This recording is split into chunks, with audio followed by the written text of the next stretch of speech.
নমস্কার বন্ধুরা, সবাই কেমন আছেন? আশা করছি সবাই খুব ভালো আছেন। তো দুপুরবেলা থেকে আমি ব্লগটা শুরু করছি। তো আজকে একজন দাদা আসবে বাড়িতে, মানে উনি আগে এখানেই ছিল, তো এখন কলকাতায় গেছে, তো ওনার বাড়ির কোনো কাজে হয়তো এখানে আসবে। তো ও কর্তামশাই বলেছে, ও খেতে বলেছে, তো আমি এখন রান্না বান্না করছি। আর আজকে এনেছে হচ্ছে মাংস। এই যে মাংসটা ধুয়ে টুয়ে রেখেছি, আর এই যে সব জিনিসপত্র সব কেটে টেটে পরিষ্কার করে রেখেছি মশলা টশলা করে। আর এই যে রাইস হবে আর মাংস হবে, তো রাইসের জলটাও আমি ফুটতে দিয়ে দিয়েছি, চাল টাল ধুয়ে রেখেছি। বাবারে বাবারে, জলটা ফুটে গেছে, চালটা দিয়ে দেবো। আর এই যে কড়াইয়ে দিয়েছি, আলু টালু ভাজবো। তো এই যে চালটা এখন দিয়ে দিই, ফুটছে জলটা, চালটা দিলে তারপর আমি ওগুলো ভাজা বসাবো। বাসমতি চাল তো বেশিক্ষণ লাগবে না। আর এদিকে আমার কড়াইয়েও তেল গরম হয়ে গেছে, আলু টালুগুলো ভাজবো। এখন আলুটা ভাজি, তেল টেল দিয়ে দিই। তেল তো দেওয়া আছে, গরম করা হয়ে গেছে। একটু লবণ আর হলুদ দেবো, নালে যদি আমার ফোটে, ওই জন্য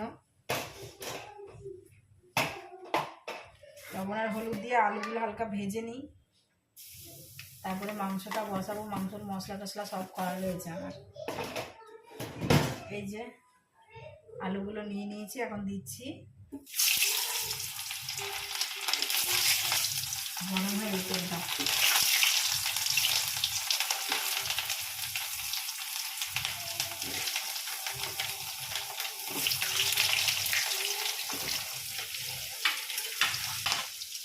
আলুগুলো ভাজা হোক, এদিকে আমার এই যে বিনস গাজর এগুলো সব কাটবো।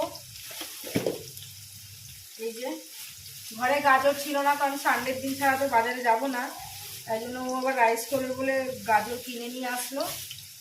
আর মটরশুঁটি তো ঘরেই আছে, তো এই আর কি। আর বিনস গাজর এগুলো কেটে নিই। এদিকে আলুটা আস্তে আস্তে হোক, ভাতটাও তো হয়ে যাচ্ছে, প্রায় 10 মিনিট হলেই হয়ে যায়, ভাত বেশি সময় লাগে না। চলো আলু টালু ভাজা হোক, দিয়ে পরে আবার দেখাচ্ছি তোমাদেরকে। তো বন্ধুরা দেখো, আমি কাটতে বসে গেছি। আর আমার কাছে বটিতেই কাটতে বেশি ভালো লাগে ছুরির থেকেও। ছুরিতেও পারি, আগে তো মোটেও পারতাম না, এখন তাও শিখে গেছি। এখন এই সবজিগুলো কাটবো, কেটে বাকি কাজ চালু করতে হবে আর কি। বিনস, গাজর, মটরশুঁটি, কাজু বাদাম, কিশমিশটা দেবো না, কিশমিশটা ভালোও লাগে না আমার রাইসে। কাজু বাদাম এসব দিয়ে বানাবো। তো দেখো সবজিগুলো কাটতে কাটতে এখানে মাংসটা বসিয়েছি। বাবারে বাবারে, তেল ছিটকে পড়লো। পেঁয়াজটা ভাজতে বসিয়েছি, আর এখানে আদা রসুন জিরের গুঁড়ো কাশ্মীরি লঙ্কার গুঁড়ো আর হচ্ছে লবণ আর হলুদ দেব, দিয়ে এটাকে একটু তেল দিয়ে মাখিয়ে রাখবো। আর লবণ দিয়ে দিলাম,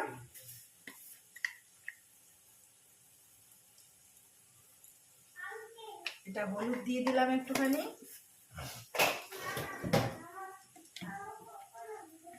আর এই যে একটু তেল দিয়ে এটাকে মাখিয়ে রাখবো।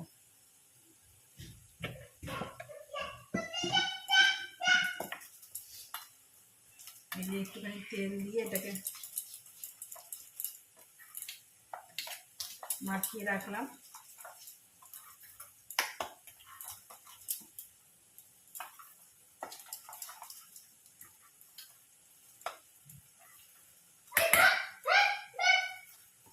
ওদিকে পেঁয়াজটা আমার প্রায় ভাজা হয়ে গেছে।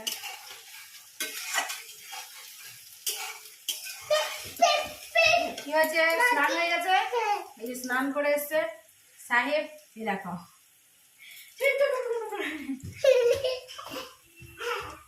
স্নান করে চলে এসছে। আজকে তো বেজাই খুশি, বাড়িতে মাংস হচ্ছে। নিরামিষ খাওয়ার পরে মাংস হচ্ছে আর কি। সোনু আজকে বেজাই খুশি।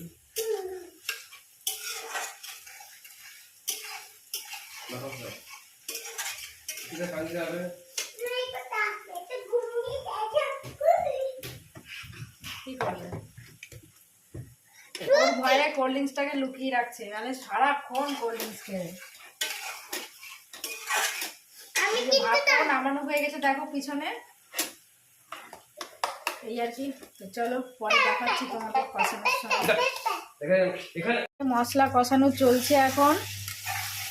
মাংসর 2টো গোটা রসুন দিয়েছি, কষে গেছে প্রায় মশলাটা। এরপরে মাংসটা দিয়ে দেবো। আর এই যে ভাতটাও হয়ে গেছে আমার, 2 জায়গায় রেখেছি, নাহলে আবার যদি বেশি সেদ্ধ হয়ে যায়। আর এই দেখো সবজিগুলোও কেটে ধোয়াও হয়ে গেছে। বাকি মটরশুঁটিটা বের করে নেবো ফ্রিজ থেকে। এই যে দেখো সুন্দর করে কষানো হয়ে গেছে, এবার মাংসটা দিয়ে দেবো। বিনস ভাজাভাজি হচ্ছে রাইসের জন্য, আর এখানে এই যে মাংসও কষছে।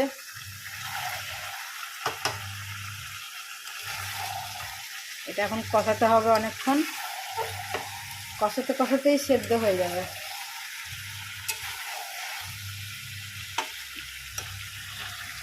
দেখো রান্না কমপ্লিট। এখানে মাংস লাল লাল পুরো একদম, দেখো মাংসটা, আর হচ্ছে এই যে রাইসটা, আর এই যে স্যালাড কেটেছি। এবার দিয়ে দেবো ওদেরকে।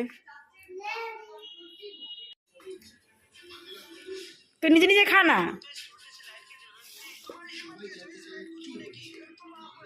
দেখো রাতে রান্না বান্না হয়ে গেছে। এই যে রাতে আমাদের ভাত হচ্ছে, ভাত আর এই যে বেগুন পোড়া, বাঙালি দোকান থেকে বেগুন নিয়ে এসেছিলাম। আর ছেলে এই যে মাংস দিয়ে খাবে, ওই জন্য ওকে 1 পিস মাংস আর আলু দিয়ে দিয়েছি। আর সকালে সোয়াবিনটা আছে, ওটাই খাবো। দুপুরে হেভি খাওয়া হয়ে গেছে বলে আর ভালো লাগছে না, তো এই আর কি দিয়ে আসি। বাবু বসে পড়ছো না, এই যে ছেলের খাবারটা দিয়ে দিই। এই এসো বসবে, এসো এসো। তো বন্ধুরা বেগুন পোড়া দিয়ে বর্মশাইকে ভাত দিয়েছি। কেমন লাগছে খেয়ে? হ্যাঁ দারুণ, মানে এই মাংসর থেকেও বেশি ভালো খাবার। তো যাই হোক চলো এরা খেয়ে নিক। আর ছেলেকে এই যে মাংস দিয়ে দিয়েছি, দেখতেই তো পেলে। তো চলো খাওয়া দাওয়া করুক, এবার আমিও খাবো, তারপরে কথা হচ্ছে। চলো। তো দেখো খাওয়া দাওয়া শেষ করে বসলাম, এখন একটু মুভি দেখবো। আর ওই যে উনি তো কম্বল টম্বল নিয়ে রেডি সিনেমা দেখবে বলে। তো এই আর কি আজকের ভিডিওটা এইটুকুই। কেমন লাগলো, যদি ভালো লাগে লাইক কমেন্ট শেয়ার করবে, আর আমার চ্যানেলটিকে সাবস্ক্রাইব করে নেবে। সবাই ভালো থাকবেন, সুস্থ থাকবেন, দেখা হবে নতুন ভিডিওতে।